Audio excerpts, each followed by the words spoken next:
अगर वो कोई डैम भी बनाएंगे ना 10 साल बाद 15 साल बाद, तो तब भी उस डैम का कंट्रोल हमारे हाथ में होगा। और अभी भी जिन डैमों के जरिए उन्होंने थोड़ा 3-4 दिन के लिए पानी बंद किया है, उन डैमों का कंट्रोल आपके हाथ में है। इंडिया में बने डैमों का कंट्रोल सर पाकिस्तान के हाथ में कैसे हो सकता है?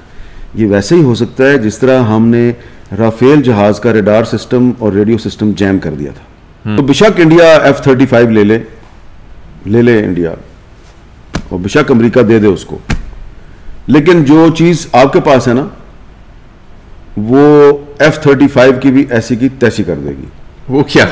वो है ना हमारे पास। अच्छा, इसमें कोई शक नहीं है, लेकिन ये एक ऐसा सब्जेक्ट है जिस पे मैं डिटेल में अभी बात नहीं करूंगा, क्योंकि पाकिस्तान में जिन जिन शख्सियात ने इजराइल की जो बदमाशी है उसको ख़त्म करने की कोशिश की, तो उनके साथ माजी में अच्छा सलूक नहीं हुआ उन पाकिस्तानियों के साथ।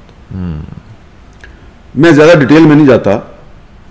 जुल्फ़िकार अली भुट्टो साहब थे जो 73 की अरब इसराइल जंग थी, उसमें उन्होंने एयरफोर्स भेज दी। हमारी एयरफोर्स जो है उसने सीरिया से जाके अटैक किया और इसराइल के जहाज़ गिराए। उनका क्या अंजाम हुआ भुट्टो साहब का? डॉक्टर ए.क्यू. खान साहब ने मुझे खुद बताया था। मैंने उनसे पूछा कि डॉक्टर साहब ये परवेज़ मुशर्रफ पे आप बड़ी तनकीद करते हैं और वो भी आपके बहुत ख़िलाफ़ है, चक्कर क्या है? उन्होंने बहुत एक नाकाबिले बयान लफ्ज़ इस्तेमाल किया उनके लिए और कहा कि मैंने एक 5000 किलोमीटर का मिसाइल प्रोग्राम जो है वो फाइनलाइज किया हुआ है और ये इसने मेरे फंड बंद कर दिए। मैंने कहा 5000 किलोमीटर? उन्होंने कहा।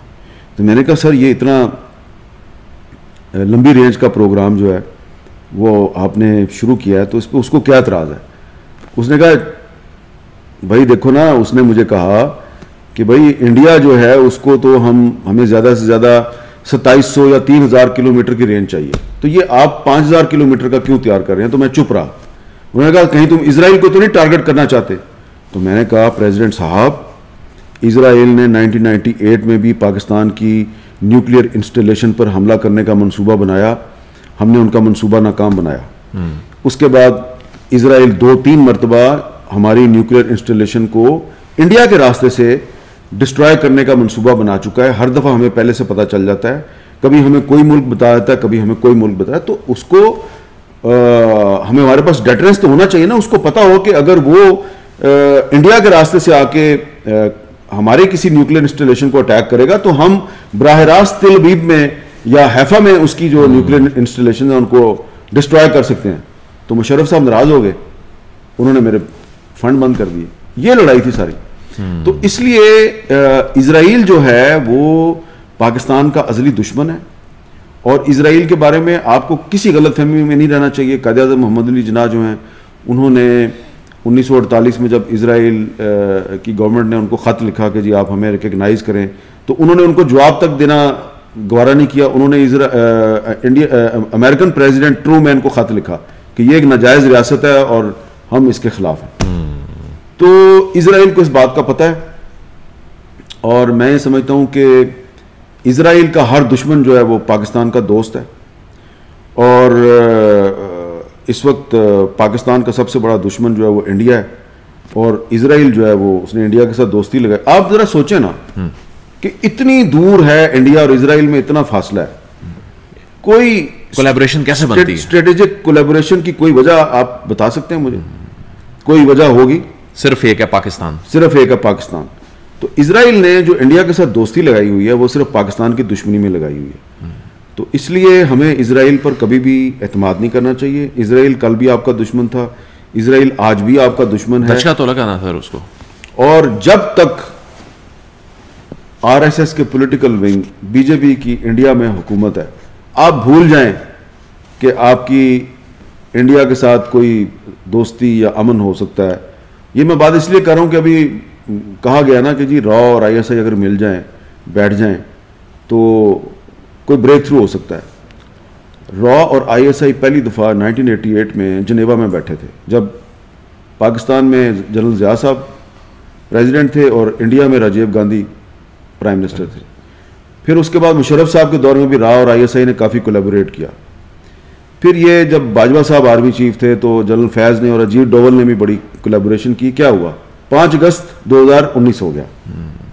इसलिए जब तक मोदी की हुकूमत है इंडिया में, आप किसी भले की तवक्को ना रखें। सिंतास पे क्या होगा? पानी बंद करेंगे तो हमने उसको ऐलान जंग कहा है, वो तो पानी बंद करने की तैयारियां कर रहे हैं, बल्कि करना शुरू कर दिया है।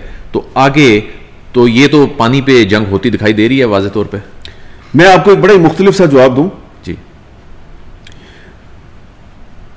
पाकिस्तानी कौम को कोई परेशानी नहीं होनी चाहिए। इंडिया पाकिस्तान का पानी बंद नहीं कर सकता। अच्छा, वो कैसे? भाई ये छोड़ देना। अगर वो कोई डैम भी बनाएंगे ना 10 साल बाद, 15 साल बाद, तो तब भी उस डैम का कंट्रोल हमारे हाथ में होगा। और अभी भी जिन डैमों के जरिए उन्होंने थोड़ा 3-4 दिन के लिए पानी बंद किया है, उन डैमों का कंट्रोल आपके हाथ में है। इंडिया में बने डैमों का कंट्रोल सर पाकिस्तान के हाथ में कैसे हो सकता है? ये वैसे ही हो सकता है जिस तरह हमने राफेल जहाज का रेडार सिस्टम और रेडियो सिस्टम जैम कर दिया था, वैसे ही हो सकता है। अब आगे नहीं पूछना। F-35 अब जो है वो इंडिया अब लेना चाहता है। एक वो मैंने आपको सुना एक प्रोग्राम में, आपने कहा कि वो अब इंडिया वर्सेस चाइना स्टैब्लिश करके ना वो जहाज लेना चाहता है अमेरिका से। क्या वो F-35 लेके पाकिस्तान पे अटैक कर सकेगा? F-35 कोई अब नया जहाज नहीं है, बहुत पुराना जहाज है। उससे ज़्यादा जहाज, बेहतर जहाज जो है वो दुनिया के और मुल्कों में बन रहे हैं। और आने वाले कुछ दिनों में आप देखेंगे कि पाकिस्तान, टर्की और आज़रबाईजान की कोलैबोरेशन से भी बहुत सी चीज़ें बनने वाली हैं।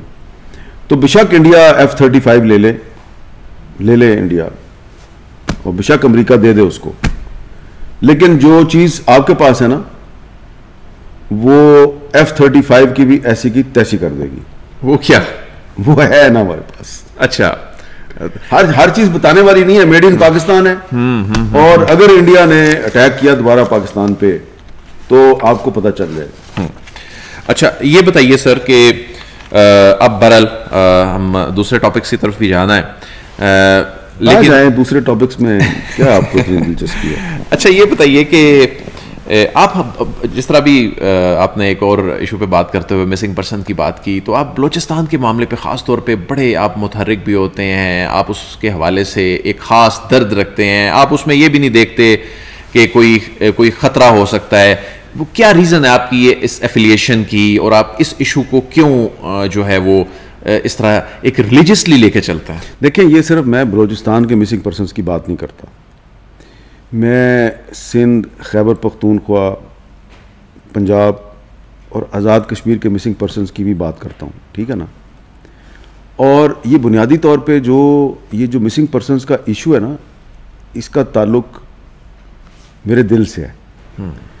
दिल से ये है, इसलिए मेरा ताल्लुक है कि अक्टूबर 1947 में जब मेरी वालदा का ख़ानदान जो है वो माइग्रेट कर रहा था जम्मू से पाकिस्तान की तरफ, तो मेरी जो नानी है, सगी नानी, और 2 मामू जो बहुत छोटे छोटे थे, उनको डोगरा फौज और सिखों ने अगवा कर लिया। सिर्फ उनको अगवा नहीं किया था, बहुत सी औरतों और बच्चों को अगवा किया था।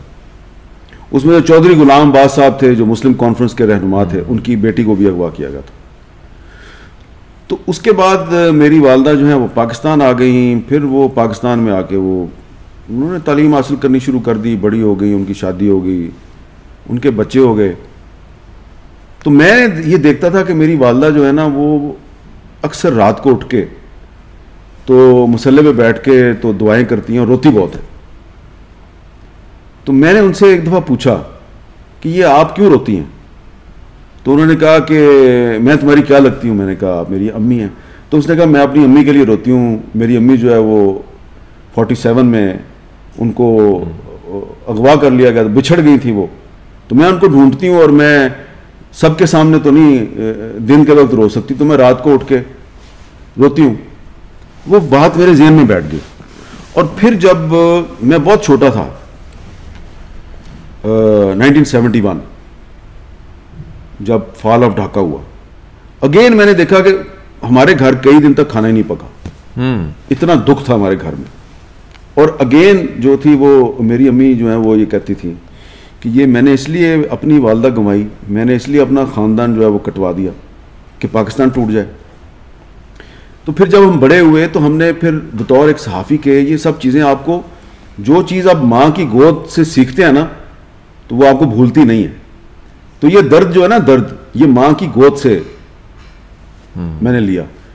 और फिर मैंने इसको समझने की कोशिश की, लोगों से इंटरव्यूज़ किए, बात की यार ये 71 का सानहा क्यों हुआ था। अब उसको उसमें ये वाला इशू भी आ जाता है और इसमें मिसिंग पर्सन्स भी हैं। अब मुझे याद है कि 2003 में जब ये आफिया सिद्दीकी गायब हुई तो इमरान खान साहब मेरे शो पे आए और उन्होंने आके सबसे पहले उस वक्त के वज़ीर दाखिला फैसल साले हयात के सामने ये इशू उन्होंने उठाया।